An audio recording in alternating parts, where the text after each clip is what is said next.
السلام عليكم ورحمة الله وبركاته. أهلا بيكم في فيديو جديد في قناة كروشيه وليد. بتمنى يكون الجميع بخير وكل عام وحضراتكم بخير.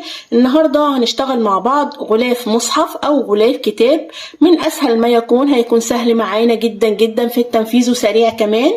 هنقول مع بعض إن شاء الله الخيوط اللي هتنفع معانا وتكون كويسة جدا جدا ونتيجتها حلوة. اول واحد معانا في انواع الخيوط الكويسة اللي تصلح للنوعية دي من الشغل هو اوليفيا كاست ميكس، وهو خيط جديد. خيط جميل قوي قوي، ملمسه حلو قوي وحريري جدا ويشبه قوي الكوتون جولد. هو جميل قوي قوي في الاستخدام وهيعجبكم جدا، وكمان سعره مناسب. وكمان معانا خيط الجودي. الخيط ده حلو قوي قوي وجميل، لكن الميزة فيه انه طبعا سعره مرتفع، وكمان يعني مجهد في الشغل شوية، هيحتاج مننا مجهود، لكن بتكون نتيجته جميلة جدا جدا. النوع معانا التالت نوع هو اليزا ديفا بلس. هو خيط جميل قوي قوي وحلو وفيه لمعة جميلة، وهينفع معانا وهيكون كويس جدا جدا لنوعية الشغل ده. انا النهارده هشتغل معاكم بخيط يارين ارت جينز، وده اللي زيه بالظبط.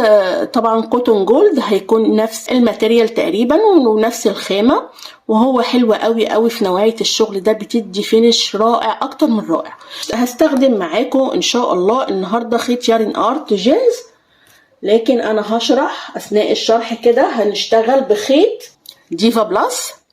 طيب هنشتغل ازاي؟ الأحسن طبعا إننا لما نيجي نشتغل ناخد المقاس. هناخد المقاس إزاي؟ بنجيب الخيط بتاعنا وبقيس على غلاف الكتاب أو غلاف المصحف، لأننا هنشتغل غلاف المصحف أو غلاف الكتاب ده بالطول. تمام؟ طيب هنسيب هنا إن شاء الله وإحنا بناخد المقاس هنسيب من فوق سنتي ومن تحت سنتي بالتقريب. يعني ده كده هيكون الطول المطلوب معانا اللي احنا هنشتغل بيه. طيب هنقص كده الخيط، علشان كده خلاص احنا عرفنا المقاس اللي احنا هنشتغل على اساسه غرز البداية. تمام؟ هنشتغل ازاي؟ هنشتغل قطعة بالعرض. هنا معايا العرض 17 سنتي، وطبعا 17 سنتي في الخلف، يعني 34 سنتي و2 سنتي هعملهم من الجنب، يعني في حدود 36 سنتي، او على حسب ما بلاقي الشغل معايا مناسب للحجم، لاني انا هشتغل قطعة. بدأنا بالطول وهشتغل بقى كل العرض ده كده هيكون واحد، هي قطعة واحدة بس. طيب احنا اخدنا المقاس اهو. تمام؟ هنشتغل دلوقتي سلسلة بنفس الطول ده. بعد ما هعمل السلسلة هقيس بنفس الطول ده كده. دي كده هتكون سلاسل البداية معانا. طيب هنشتغل ازاي؟ هنقول بسم الله ونبدأ مع بعض. هنعمل عقد البداية، وانا بشتغل سلاسل البداية مش هكون شادة ايدي قوي ولا مريحة ايدي قوي، لا انا عايزة الغرز تكون كويسة وما تكونش لا واسعة قوي ولا ضيقة قوي. هنشتغل سلسلة بنفس الحجم اللي قلنا عليه، ونخلي بالنا اثناء الشغل في البداية.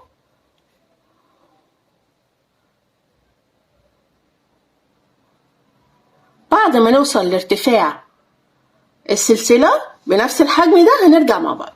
احنا خلصنا سلسلة البداية، هنقيسها على المقاس اللي اخدناه من غير ما نكون شادين السلسلة خالص. بالشكل ده كده المقاس مظبوط. هرتفع 2 سلسلة، لفة على الإبرة، وهدخل أعمل عمود بلفة في تالت سلسلة. 1 2، يعني أول سلسلة معايا السلسلة الأساسية، لكن هشتغل من الخلف، أسيب السنتر الأمامي خالص وهقلب السلسلة بالشكل ده. وفي الحلقة الخلفية اللي هو السنتر الخلفي ده هو ده اللي هشتغل فيه. بدخل كده بعمل غرزة عمود بلفة، السطر كله بغرز العمود بلفة. الغرزة اللي بعدها شايفين بدخل فين؟ هنا كده. بتمنى تكون واضحة معايا اهي. هنكمل السطر كله بغرز العمود بلفة. خلي بالنا اثناء الشغل لا بنشد ايدينا قوي ولا بنرخي ايدينا، لا احنا عايزين القطعة تطلع معانا مرتبة من غير فراغات زيادة عن اللازم. علشان كده الابرة اللي انا بشتغل بيها ابرة صغيرة، لكن هي ينفع طبعا نشتغل معاها ابرة رقم 3، سواء كل الخيوط اللي انا قلت لحضراتكم عليها على انواعها ينفع نشتغل بيها بابرة رقم 3 او 2.75، لكن انا هنا اشتغلت ب2.5. هنكمل السطر كله بغرز عمود بلفة ونرجع مع بعض. خلصت السطر كله بغرز العمود بلفة. هنشتغل ازاي؟ خيط البداية بسحبه ما بين الحلقات اهي، اللفات الخاصة بالعمود الاخير بسحب بالشكل ده كده علشان انضف الخيط معايا تحت الشغل بالشكل ده كده. تمام. طيب هنرتفع ازاي؟ بنلف الشغل بالطريقة دي. برتفع بالخيط حبة صغيرة كده من غير اي سلاسل ارتفاع، وبدخل تحت الحلقتين اعمل غرزة حشو بالشكل ده كده. ضلع غرزة الحشو بدخل بالابرة، بتمنى تكون واضحة معايا، واسحب الخيط واعمل غرزة حشو فوق غرزة الحشو. هاخد بقى الخيط ده معايا كده بالشكل ده.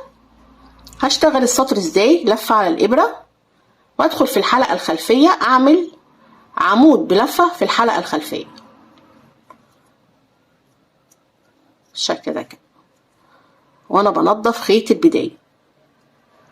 لفة اهو الحلقة الخلفية بعمل عمود بلفة، يبقى السطر ده كله معايا بغرز العمود بلفة في الحلقة الخلفية بالشكل ده كده.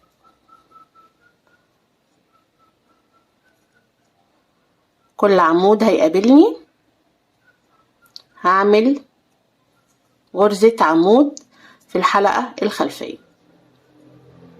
بعد ما بنضف الخيط كويس جدا وثبته بقصه. هنكمل السطر بنفس الطريقة، غرزة عمود في الحلقة الخلفية. خلصت السطر التاني بالشكل ده كده.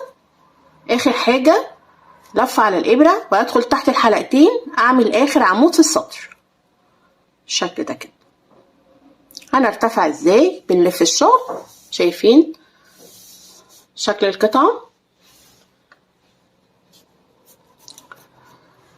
بنرتفع بالخيط حبة صغيرة تحت الحلقتين، بدخل اعمل غرزة حشو من الضلع التاني لغرزة الحشو، بدخل بالابرة واسحب الخيط واعمل غرزة حشو. ارتفع نفس الارتفاع ده طول القطعة عشان يدينا نتيجة كويسة. لفة على الابرة ادخل تحت الحلقتين اعمل غرزة عمود بلفة عادية. هكمل السطر كله بغرز العمود بلفة تحت الحلقتين. يبقى احنا شغلنا ايه؟ شغلنا بنعمل عمود بلفة تحت الحلقتين عادي جدا، والعمود اللي بعده عمود بلفة في الحلقة الخلفية. طب ليه بشتغل كده؟ بتدي تضليعة كويسة قوي قوي للغرزة وبيدي شكل مميز اكتر، وهنشوف النتيجة في الاخر.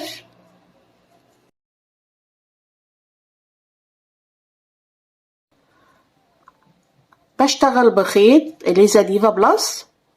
تمام، نتيجته كويسة، لكن انا غلاف المصحف هشتغله بيارين ارتجنز، واللي زيه طبعا كاست ميكس زي ما قلنا، وكمان الكوتون جولد. هنرتفع بنفس الطريقة اهي.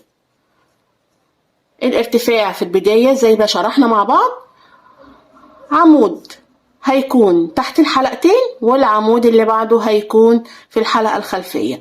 يعني أنا عملت هنا العمود تحت الحلقتين، يبقى العمود اللي بعده على طول في الحلقة الخلفية. هنفضل نشتغل كده بالتبادل لحد ما أوصل لارتفاع المصحف أو ارتفاع الكتاب بالكامل. يعني بشتغل الجزء ده كده كله بالطول زائد الجزء ده زائد الخلف. تمام. هنشتغل مع بعض ونرتفع بالأسطر لحد ما نوصل للحجم ده طبعا كانت النتيجة في النهاية بعد ما ارتفعت عدد الأسطر بالطريقة دي. هنعرف ازاي ان احنا وصلنا للمقاس المطلوب. شايفين شكل الغرز كويسة قوي متساوية، يعني شايفين طبعا ده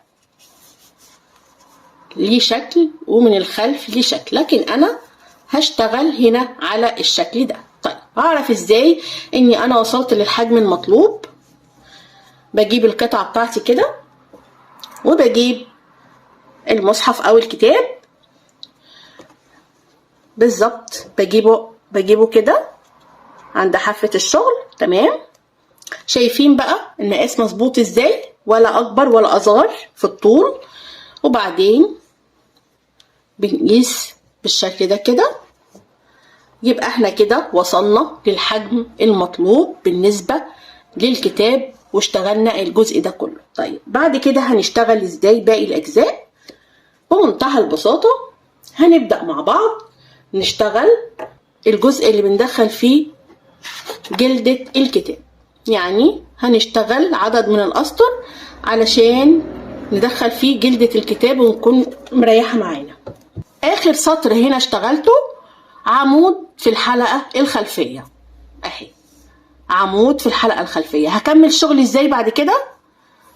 هنعمل نفس الارتفاع اللي احنا كنا بنعمله ونعمل عدد من الأسطر.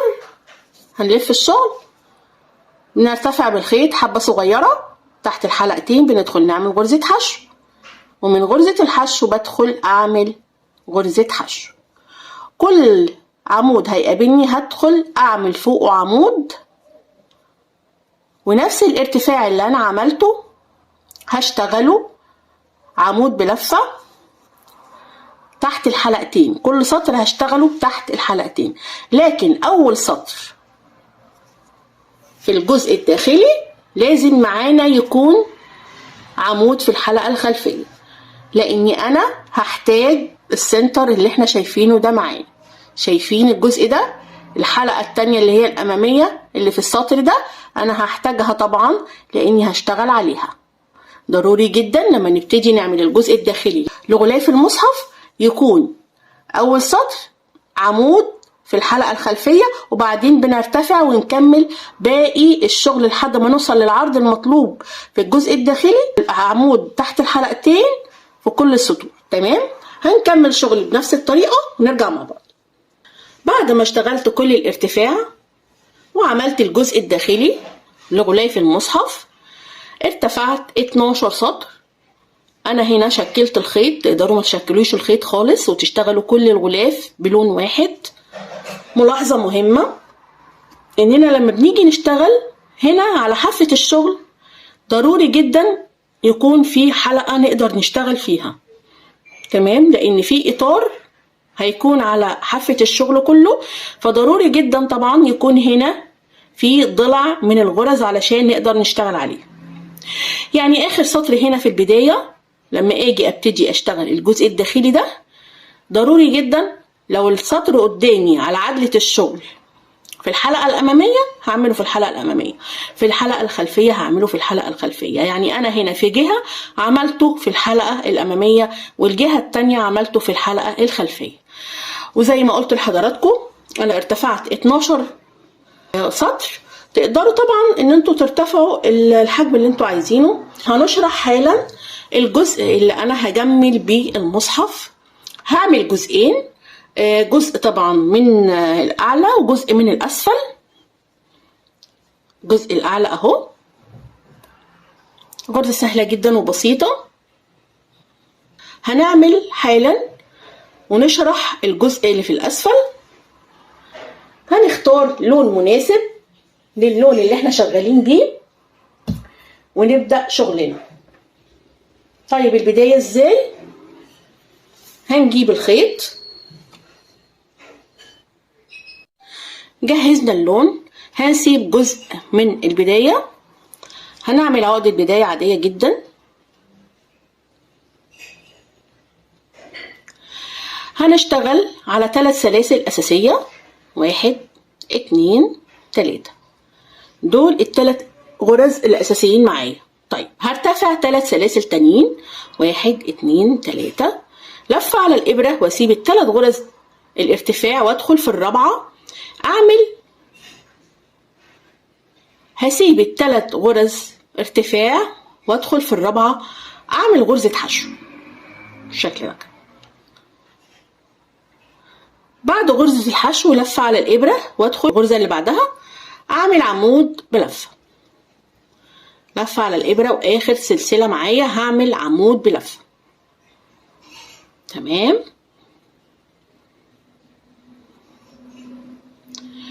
هرتفع 5 سلاسل،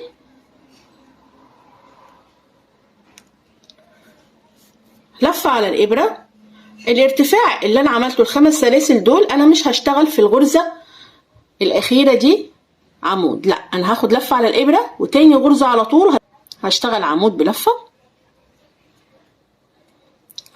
لفة على الإبرة والغرزة اللي بعدها عمود بلفة، لفة على الإبرة وفراغ ال3 سلاسل هدخل بالشكل ده، اعمل غرزة عمود بلفة بالشكل ده كده. تمام.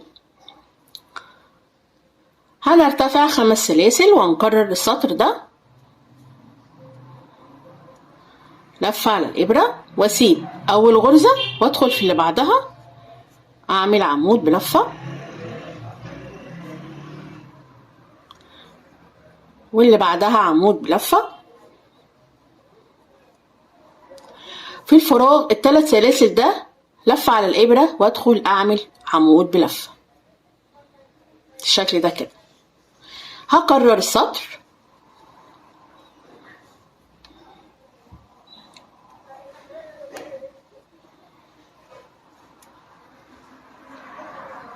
هسيب اول غرزة وادخل في التانية عمود بلفة، لفة على الإبرة واعمل تاني عمود، لفة على الإبرة وفي الفراغ 3 سلاسل هعمل عمود بالشكل ده كده. هنكرر السطر ده 6 مرات. السطر الأساسي ده أنا مش بحسبه، عملت هنا سطر 2 3، هنكرر 3 سطور تانيين أو هنشوف الحجم المناسب للغلاف اللي أنا عاملاه وهشتغل على أساسه. أنا لو اشتغلت 6 ولقيتي انتي الجزء ده صغير ممكن نخليهم 8. تمام. لربما مثلا يكون غلاف الكتاب عندك أو غلاف المصحف يكون أكبر من ده، فبنعمل الحجم اللي مناسب للحجم اللي احنا شغالين بيه. تمام. هكمل الشغل ونرجع نشوف الجزء التاني. انا هنا حبيت ازود الطول، عملت بالظبط 8 سطور. طبعا الاول ده مش بنحسبه، 1 2 3 4 5 6 7 8.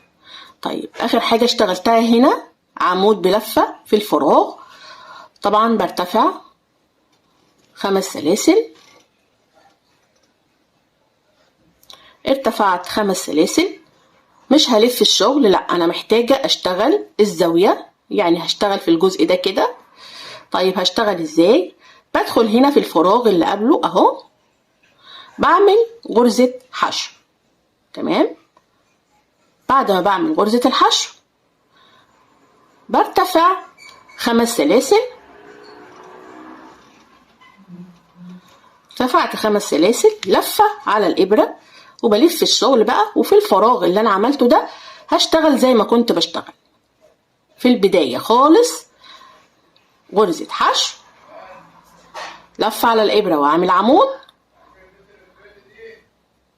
لفة على الإبرة وبعمل تاني عمود أو تالت غرزة معايا بالشكل ده كده. خلصت. بعمل ايه؟ ارتفع 5 سلاسل،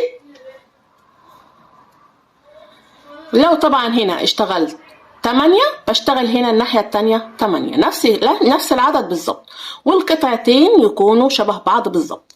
لف على الإبرة وبسيب أول غرزة وادخل في اللي بعدها أعمل عمود، لف على الإبرة وفي غرزة الحشو بعمل عمود بالشكل ده كده، لف على الإبرة وفي الفراغ بعمل عمود. بكرر نفس الطريقة، 1 2 3 4 5، لف على الإبرة والف الشغل، بسيب أول غرزة وهكرر لحد ما اوصل للحجم اللي أنا حباه. وطبعا بعد ما بخلص ارتفاع الأسطر بسيب مسافة من الخيط وبقص الخيط خالص، بسيب مسافة ليه؟ علشان يكون سهل عليا أثبت الزاوية اللي أنا عاملاها دي في غلاف المصحف.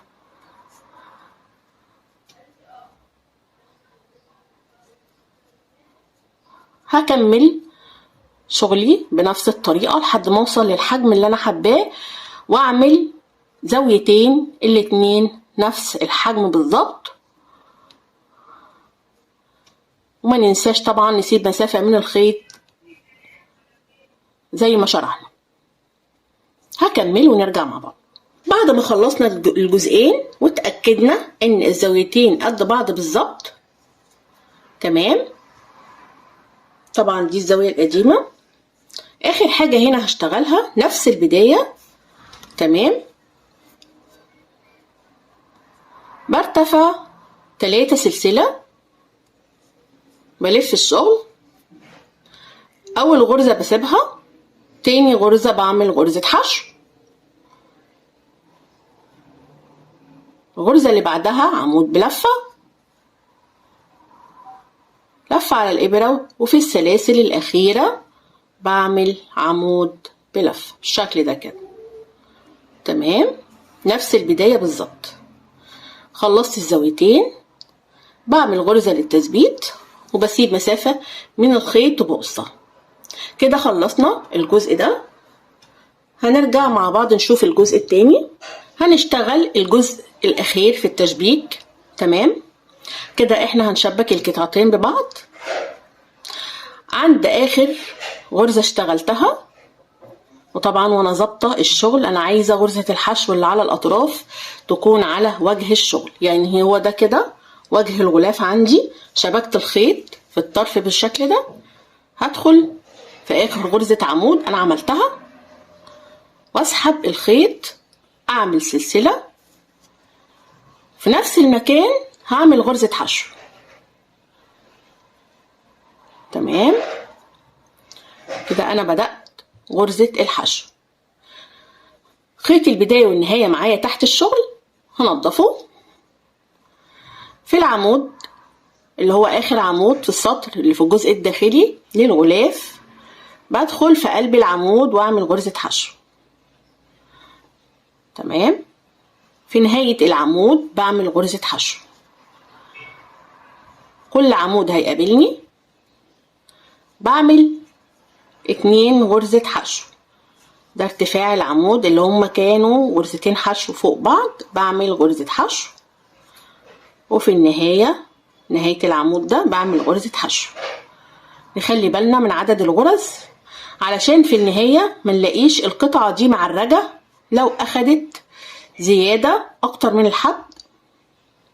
خلي بالنا عشان نعمل فينش حلو. كل عمود هندخل نعمل في قلب العمود بالظبط، احنا مش بندخل في اخر العمود، لا في قلب العمود غرزة حشو. وفي النهاية نهاية العمود غرزة حشو بالشكل ده كده. هنفضل شغالين بالترتيب لحد ما نوصل للزاوية اللي هي دي، ونرجع نشوف هنشتغل في الزاوية ازاي. اشتغلنا بنفس الطريقة لحد ما وصلت للزاوية اهي معايا تمام. اخر غرزة اشتغلتها هعمل سلسلة، وفي اول عمود هعمل غرزة حشو في نفس المكان بالشكل ده كده. كل عمود هيقابلني وانا واخدة خيط البداية الخاص بالجزء ده، هاخده معايا تحت الشغل واشتغل غرزة حشو برضو على طول الاطراف، ولما اجي هنا للزاوية هشتغل غرزة حشو سلسلة غرزة حشو، واكمل شغلي بنفس الطريقة لحد ما اوصل لاول غرزة حشو انا عملتها.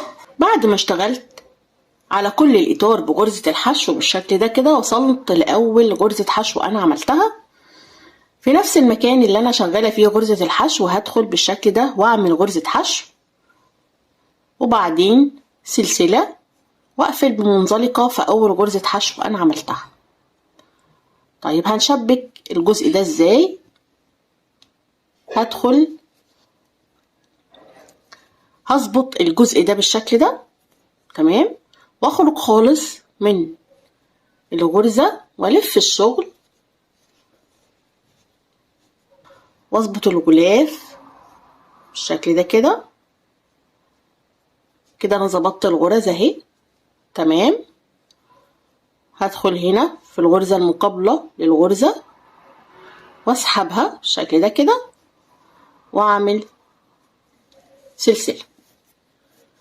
كده احنا هنبتدي الاطار الخارجي للغلاف معانا، وهنمشي بالترتيب لحد ما نوصل للجزء ده اللي هنشبكه اثناء الاطار تمام. هنشتغل ازاي؟ في نفس الغرزة هدخل كده من الحلقة دي للحلقة اللي قدامها بالظبط اهي، واعمل غرزة حشو تمام. هرتفع 3 سلاسل 1 2 3. في الغرزة اللي بعدها على طول هدخل واعمل منزلقة، بعدها برتفع 3 سلسلة، والغرزة اللي بعدها هدخل كده واعمل منزلقة. يعني بشتغل غرزة بيكو على الاطراف. برتفع 3 سلاسل والغرزة اللي بعدها منزلقة، وهكذا لحد ما اوصل للجزء اللي هشبكه.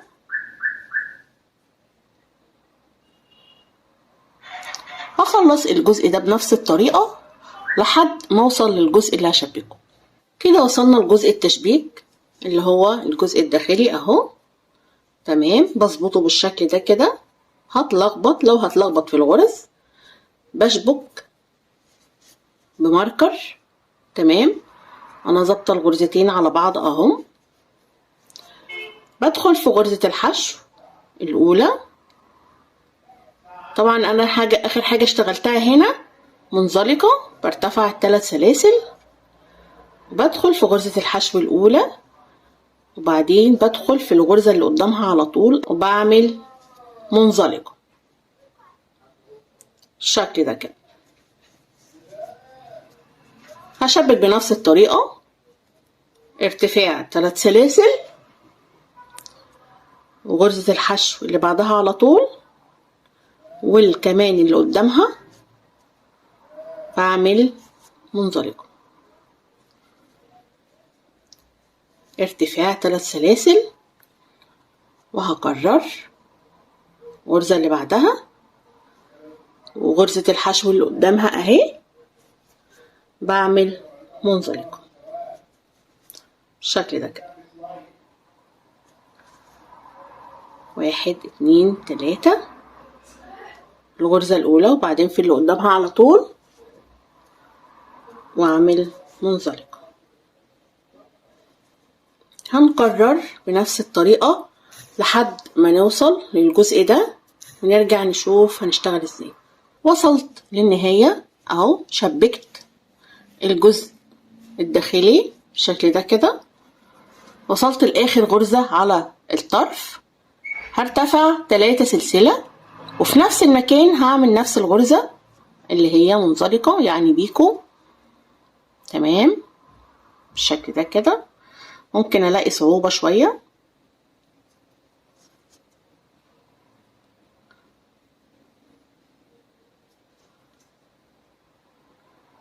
عملت غرزة منزلقة. هنشتغل ازاي؟ فاكرين الحلقة الأمامية اللي قلنا ان احنا هنخليها على الأطراف؟ هي دي اللي هنشتغل عليها دلوقتي، نفس الغرزة اللي معانا. 3 سلسلة، بدخل كده في أول حلقة أعمل منزلقة، بعدها هكرر 3 سلسلة، أدخل في الحلقة دي كده أعمل منزلقة، التانية على طول بعدها على طول، وهكذا 1 2 3. بدخل في الحلقة اللي بعدها بعمل منزلقة، وهكذا. شايفين شكل الغرزة حلوة قوي ازاي؟ الأطراف جميلة جدا ومميزة وجديدة. هنشتغل على كل الحلقات اهي اللي على الأطراف لحد ما نوصل للجزء ده. وطبعا آخر غرزة هنا معانا على الطرف بنعمل 2 غرزة بيكو في نفس المكان، وبعدين بشبك الجزء ده وبشتغل على الجزء ده كله لحد ما بوصل لجزء التشبيك اللي في الناحية التانية. تمام. وبشتغل برضو هنا على الجزء ده، وبعد ما بخلص هنا بنشتغل على الحرف التاني اهو من الغرزة عشان نشتغل على الطرف الأخير، وبعدين بنرجع نشبك الجزء ده اهو اللي احنا سايبينه مع بعض. تمام، عشان ما نقصش الخيط، وبنشبك الجزء ده. وفي أول غرزة أنا عملتها بدخل وبعمل المنزلقة الأخيرة وبقص الخيط، وبكده بكون خلصت الجزء ده خالص. يعتبر كده أنا خلصت الإطار.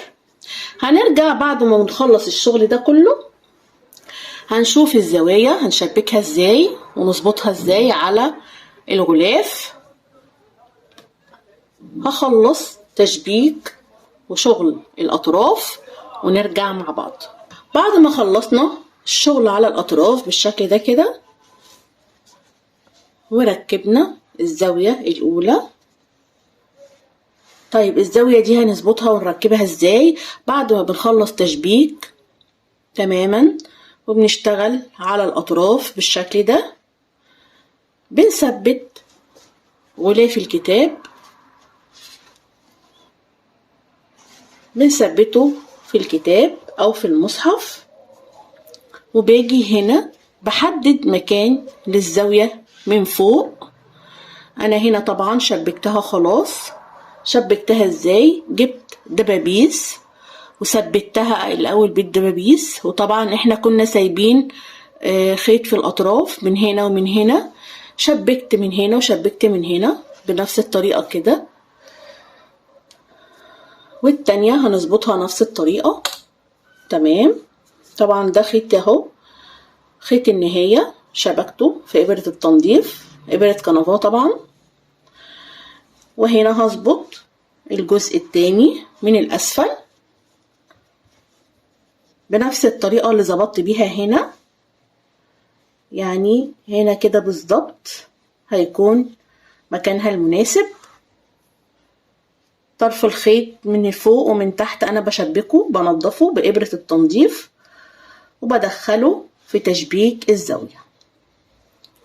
تمام. هنظبطها كويس جدا، وبالدبابيس بنشبكها بالطريقة دي كده قبل ما بنبتدي أي تشبيك. خلي بالنا عشان تكون مظبوطة. باجي هنا بثبت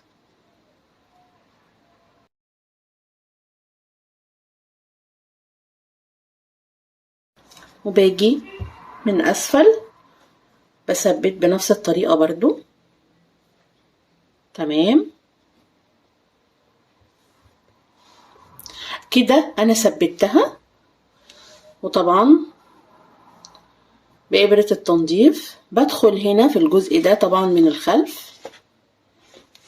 هننضف الخيوط وهنشبك في قلب العواميد والسلاسل حتى اللي في الجناب دي عادي جدا، المهم تثبت كويس وتكون شكلها مظبوط زي ما عملت الجزء اللي فوق.